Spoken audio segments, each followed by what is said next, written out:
Encroaching seas due to climate change is a constant battle for the 60,000 citizens of the Republic of Marshall Islands who are spread out across 24 atolls in the Pacific Ocean.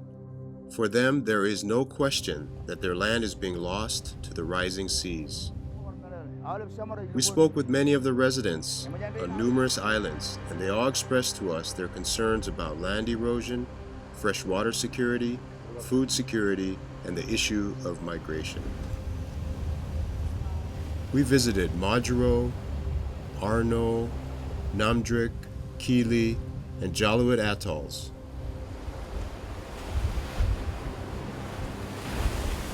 On Namdrik Atoll, Wujilan Herman took us to see how over 300 feet of shoreline has been washed away in the last 5 years.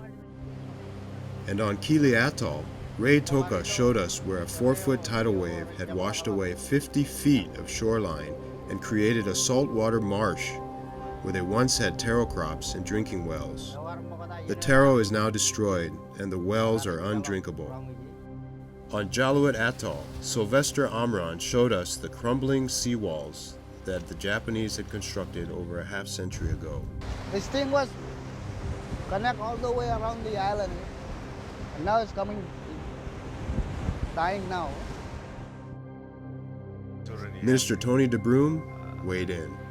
We're already experiencing pieces of land falling off the surface of the earth into the water because of high tides and severe, intense storms and droughts. When you live on a tiny atoll, any loss of land is cause for concern. On June 25, 2013, unexpected powerful waves broke through the seawall protecting the Majuro Airport runway, which also serves as the main rainwater catchment for the island, and the saltwater intrusion polluted the island's freshwater system. It goes without saying that without fresh water, the people of Majuro will not survive. The saltwater inundation is not the only danger to their freshwater supply, as droughts on the Marshall Islands have become more frequent and longer lasting. We spoke to Bruce Kitchener and asked about the possibility of using reverse osmosis or desalination. Yes, in fact, that was what was used during the drought. We brought in small units of reverse osmosis, which helped at the time. In the long run, these are very expensive equipment. The membranes alone are very costly to replace. So, in the long run, without natural rainwater and secure catchment systems, using reverse osmosis could prove to be too costly.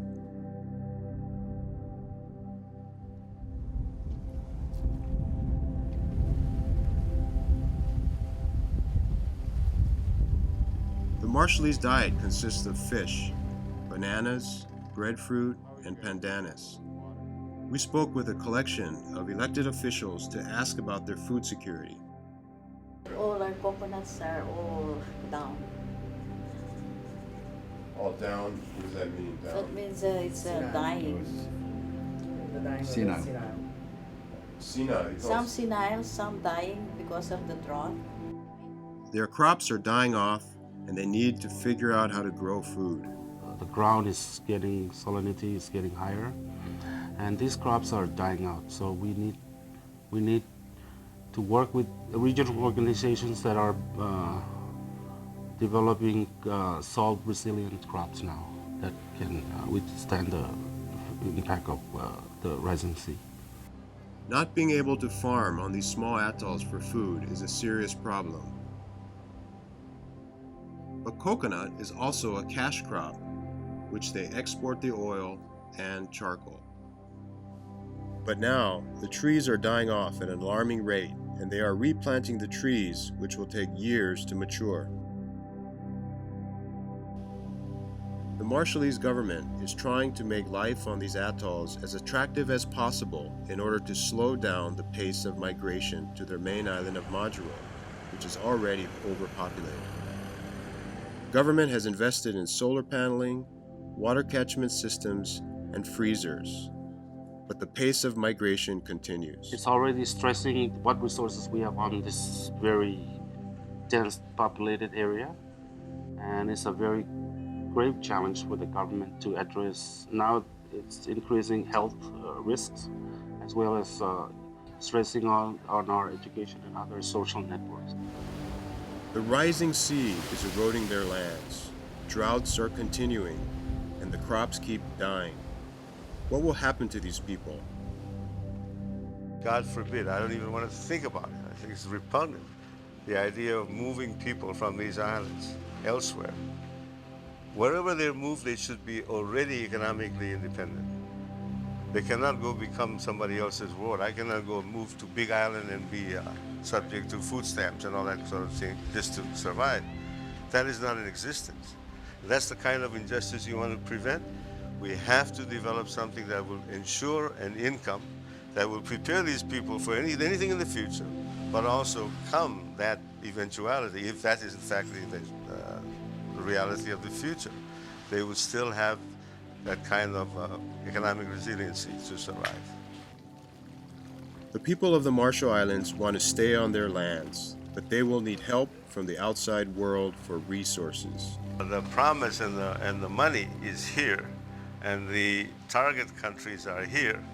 But then there are so many layers in between of agencies and workshops and conferences and conventions and protocols and you name it. It's like pulling a tooth, you know. It takes a lot of man hours and a lot of people to put together a proposal. That by the time you get to the target area populations, they don't see nothing. The resources must come now, and time is running out as the encroaching seas continue to wreak havoc on these atolls. You can never be gave up. You can never justify having to say, oh, we're going to eliminate a people as a people because of something that is man-made.